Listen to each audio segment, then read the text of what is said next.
বহরমপুরে বিজয় দিবস উদযাপন। সোমবার বহরমপুরের ব্যারাক স্কয়ার সংলগ্ন এলাকায় শহীদ বেদিতে মাল্যদান করে শহীদের প্রতি শ্রদ্ধা জানানো হলো বহরমপুরের এক্স সার্ভিসম্যান ওয়েলফেয়ার অ্যাসোসিয়েশনের পক্ষ থেকে। মনোবীক্ষণ পলিক্লিনিক, চিকিৎসার জগতে এক দশক। এখন এখানে সব বিষয়ে ডাক্তারবাবু একসাথে তলায়। ফোন করুন 7477799515 এই নম্বরে। 16ই ডিসেম্বর ভারত ও বাংলাদেশের কাছে ঐতিহাসিক একটি দিন।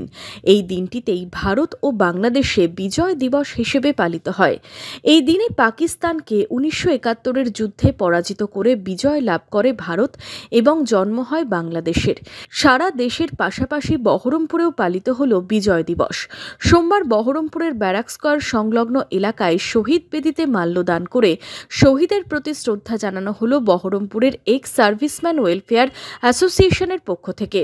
অনুষ্ঠানে শামিল হন নবগ্রাম মিলিটারি ক্যাম্পের সেনা জওয়ান থেকে প্রাক্তন সাংসদ অধীর চৌধুরী ও 1971-এর যুদ্ধে অংশ নেওয়া প্রাক্তন জওয়ানরা। অনুষ্ঠানে শামিল হয়ে সেদিনের যুদ্ধের স্মৃতি তুলে ধরলেন প্রাক্তন সেনা জওয়ানরাও। আমাদের ভারতবর্ষে মোকাবিলা করার জন্য এখন কেউ নেই, এটা ঠিক। আমরা যা করেছি তার তুলনায় এখন অনেক বেশি উন্নত, কারণ আমরা মুঠ বের করেছি, আমনে সামনে করেছি।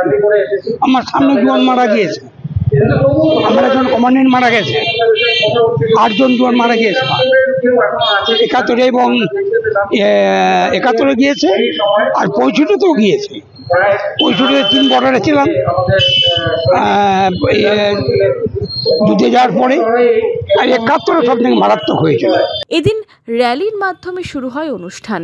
এরপর শহীদ বেদিতে মাল্যদানের পাশাপাশি পাকিস্তানের সাথে 1971-এর যুদ্ধে অংশগ্রহণকারী জওয়ানদের শুভেচ্ছা জানানো হয় সংগঠনের পক্ষ থেকে। 1971 সালে ভারত পাকিস্তান যুদ্ধ যেদিন বাংলাদেশ সৃষ্টি হয়েছিল, তাতে ভারতীয় সেনাদের যোগদান এবং যত ভারতীয় সেনা শহীদ হয়েছিলেন সেই দিনটাতে স্মরণ করে তাদের উদ্দেশ্যে আমরা এখানে শ্রদ্ধার্ঘ্য দিই।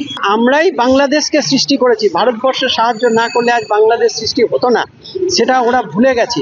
এখনকার যে প্রজন্ম, তাদের হয়তো মনে নেই যে 71 সালে মুক্তিযুদ্ধের সময় ভারত কিভাবে তাদের সাহায্য করেছিল। আমরা আশা করব তাদের সদ্বুদ্ধি হোক এবং আবার আগের মতো শান্তি শৃঙ্খলা ফিরে আসুক।